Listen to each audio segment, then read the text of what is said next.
Let's talk about Donald Trump because obviously he's hit the ground running. I believe he's had a phone call with Xi Jinping in China. But this actually warmed my heart enormously. Donald Trump will rule on the future of the Chagos Islands. That's essentially what this story is. Front page of the Telegraph this morning. Trump to rule on Starmer's Chagos deal.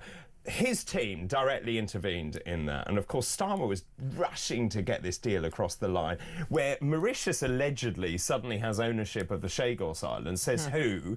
The UN General Assembly had ruled that it needs to be given to Mauritius. Now, my understanding of this is actually that... It was a recommendation, though, yeah, it was advisory. We don't have to do anything. But it's like that with the ECHR. Yeah. It's like, oh, it's once again a recommendation, not enshrined that we have to do it. No. And so Mr. Trump's team apparently had been using back channels to demand that Britain delay its decision to hand back the strategic islands to Mauritius. He's going to review the deal. He'll probably do that on Monday. He's been fully briefed, as we said, probably by Nigel Farage. But his team, including Marco Rubio, the incoming Secretary of State, Mike Volz, the White House National Security Advisor, all have said, everyone has said, this is a terrible idea. Why are you giving away strategically important islands with Diego Garcia, which is a military base, in a time where the world is becoming more unstable? Unless they've outsmarted all of us. Oh, yeah? Yeah. How? Labour outsmarting us. What do you think the chances of that are? But it might be a case of it might be a negotiating tactic. Maybe. With whom? With Trump. Who knows? It might be like some part of bigger picture plan by saying, OK, right, fine, we'll do that for you, I think Mr. you're giving Trump. them too much credit.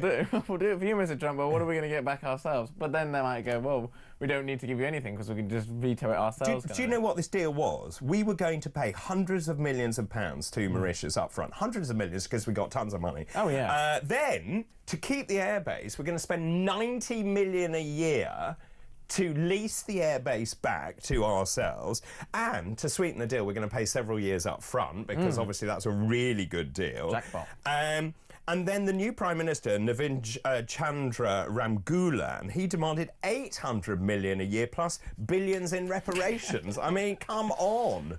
It smells like a conflict of interest. It smells like someone in the government has maybe got, you know, some sort of vested interest. I don't know. I don't know what we're getting out of this, and I don't know what I'm, you know, I don't. What do you mean? What, by giving them back? Yeah, I mean, I don't know what. I don't know if maybe there was a deal in return that they said that they're going to invest in our country or whatever it is, but it's There's very no deal. one-sided. Isn't this Keir Starmer being a lawyer? I think it's all the feel good about yourself and all that sort of stuff. And look at us, we are forward thinking and modernising and handing islands back to a country that never had them in the first place. Was that the case? Yes, that is the case. But the Chagosians aren't happy with this themselves, no, are they? The Chagosians want to have a referendum on whether they should be given back, and the majority of Chagosians, as far as I can see, think that's are the in best favour. compromise. If we are going to really talk about this, I think at the very least they should have a say. Well, they should also be allowed to return home, I think. Yeah. It's interesting, Peter Mandelson, he's rather pivoted as well. Now, Peter and I often cross swords, shall we say. We don't always see eye to eye. I actually spent election night with Peter Mandelson on another network, on another network beginning with B. And on election night, and look, this election, last year's, and he is obviously the incoming UK ambassador to the US. He's pivoted. He now says that China directly basically poses a threat to the UK, and rightly so. Yeah, he seems quite sensible. He can be. Yeah, I think it's because obviously he's probably just thought the case study of Hong Kong and seen how influence and all that sort of stuff. It will leave a vacuum, really, won't it? So here, America know that as well. They're not stupid. They will see that it's best us kind of filling that void rather than someone else coming in that could risk security and all sorts. I mean, there's a big base there, isn't there? What massive. Is it? Diego it's one Garcia. of the biggest. Yeah, it's massive. And of course, the idea that you're basically going to then give it away, then pay to lease it to have it back, is nuts. And then they said we want more. Yeah, they want more. I bet Keir Starmer's probably thinking, you're already on thin ice. Yeah, exactly. Exactly. Loads of messages coming in. Keep all of these coming in. I'm asking about Donald Trump because he is going to rule on the Chagos deal. I tell you what, he's going to say no, isn't he? I mean, I'm sure he's going to say no. So Trump's inauguration on Monday, is this a day of celebration or a day of mourning for the United Kingdom? Jennifer, good morning to you. Good morning, David and Harrison. Glad you've seen the light and moved over to Reform UK, says Jennifer. It's a celebration that Trump is moving into office. I'm jealous that America has a leader that loves their country and not just his party. We have the Muppet Show to deal with for America. Now America will be a powerhouse once again, and I believe Trump will help the UK to be a powerhouse friend to it. Starmer will have to go first, though. Thank you, David. That's the key here.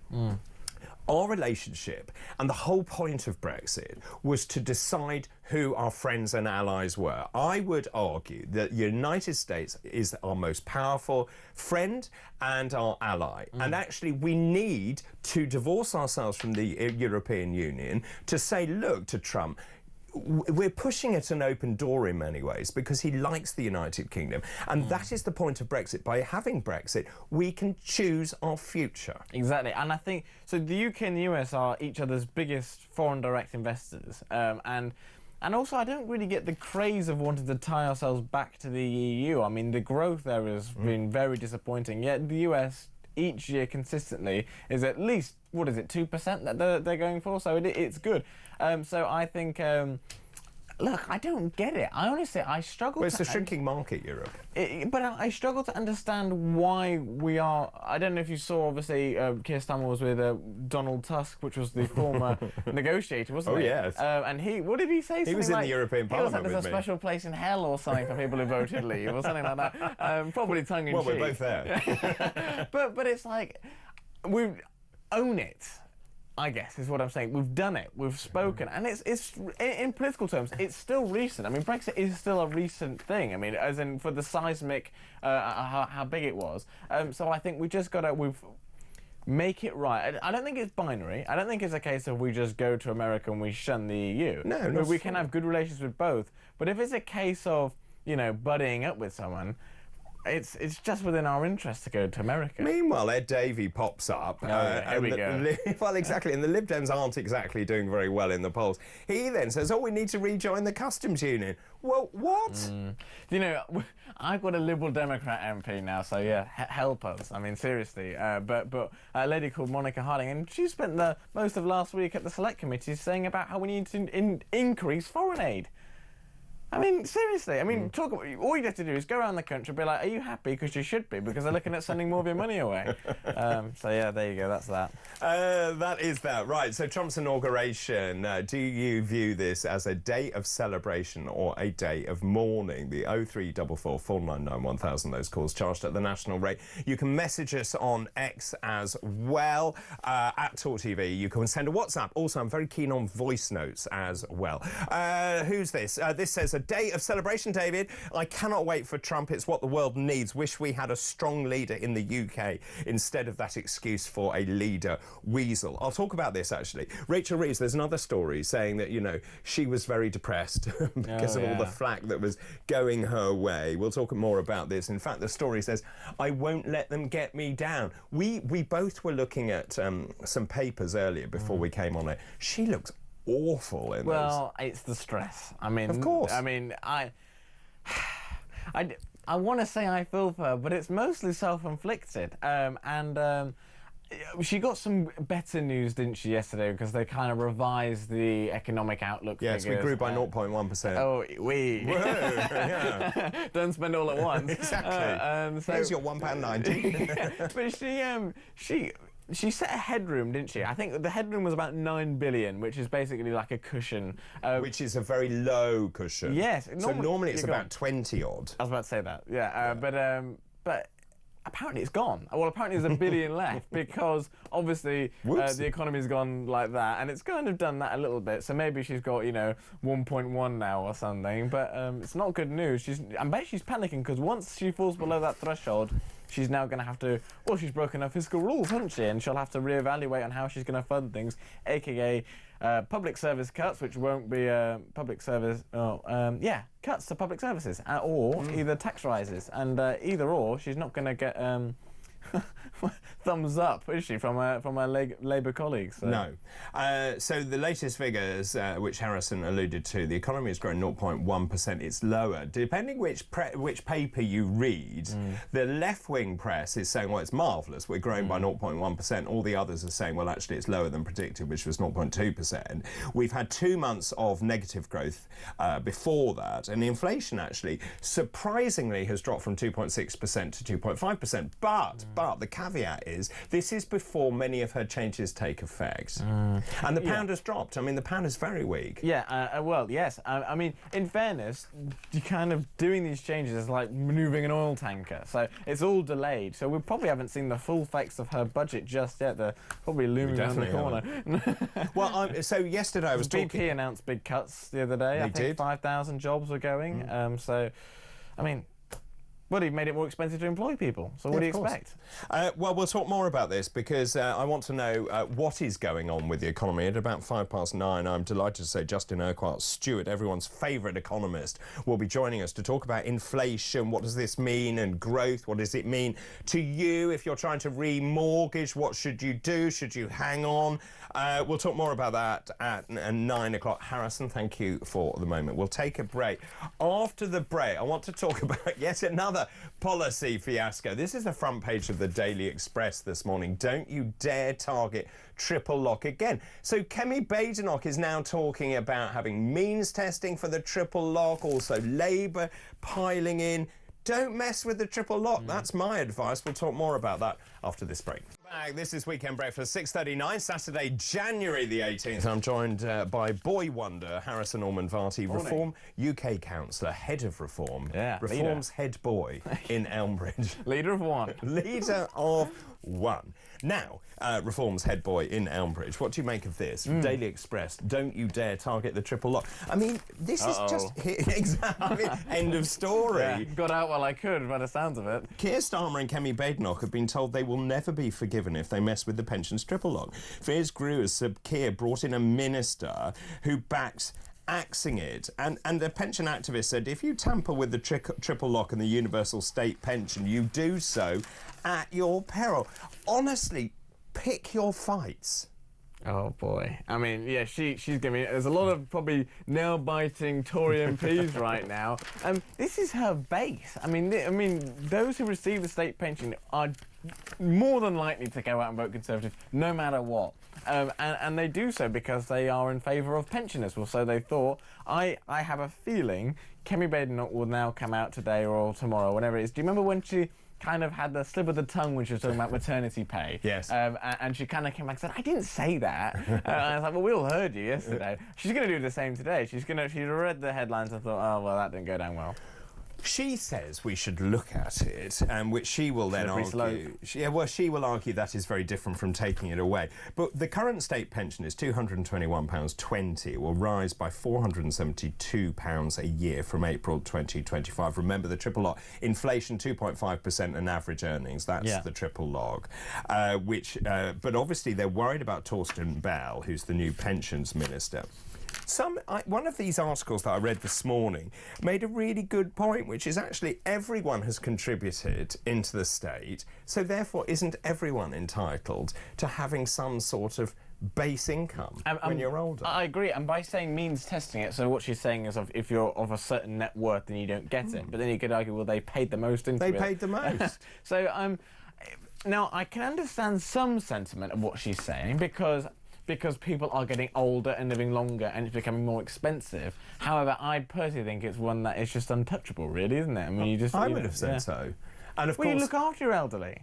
I mean, I don't get this. We're starting to brew a culture now, aren't we, of taking winter fuel allowance and all this sort of stuff. I think it's dangerous if we start targeting elderly people who can't go back into work, right? Because if you're older, you don't have that opportunity, or you've been made redundant, or for health reasons. So the option isn't there. But also, a lot of elderly are asset rich and cash poor. Yes. Yeah, that's true.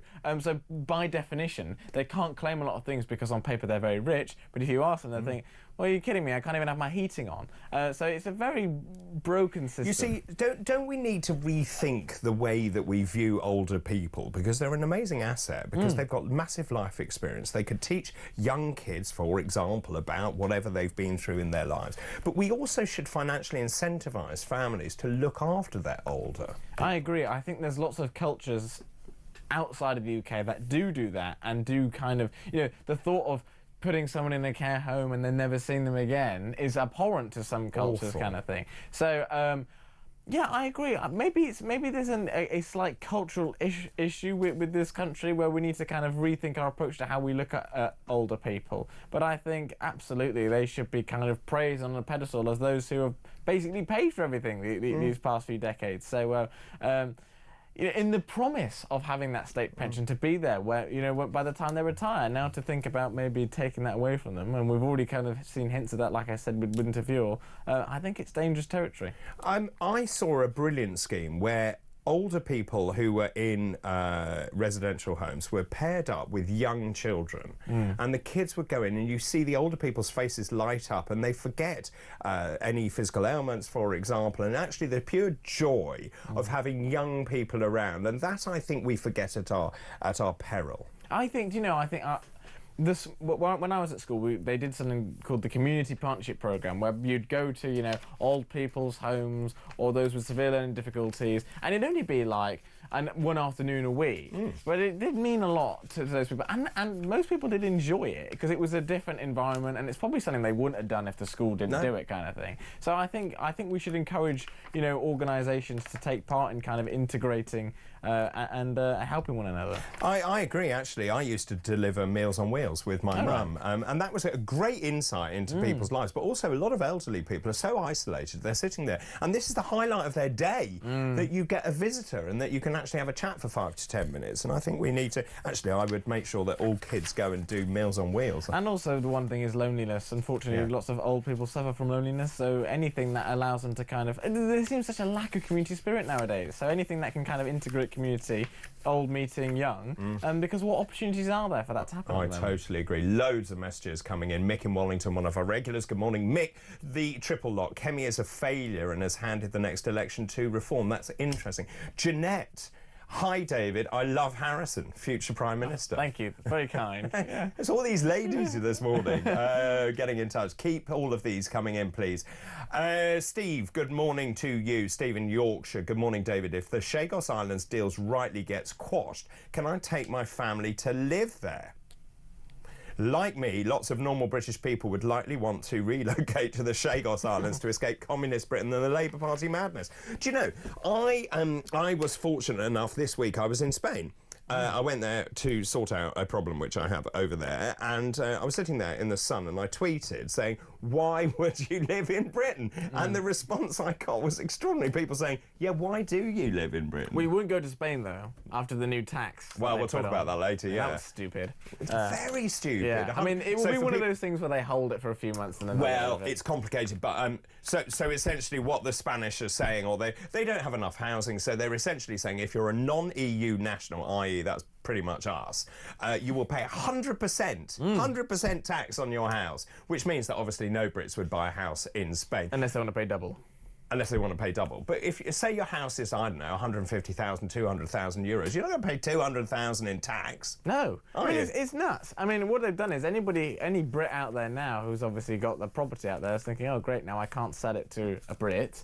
Yeah, I'll have to sell it to someone who's in the EU or a Spanish national. Now, the caveat to this, it's a devolved matter. So, for example, in the Comunidad Valenciana, they will then decide, which is a huge tourist area with the Costa... practiced saying that before, didn't you? I have, the Costa Blanca. Well, I have a house there, you see. That's right, you've got an interest. I have an interest. But it's a devolved matter, so the thing is, I just don't... So you're all right then? Well, no, but there's a big question then. Do you actually sell? Well, because you've only got a limited period, haven't you, to sell to Brits. Anyway, this is a much bigger conversation. We'll continue with more. Donald Trump comes into power on Monday. Do you think this is a day of celebration for the United Kingdom or a day of mourning?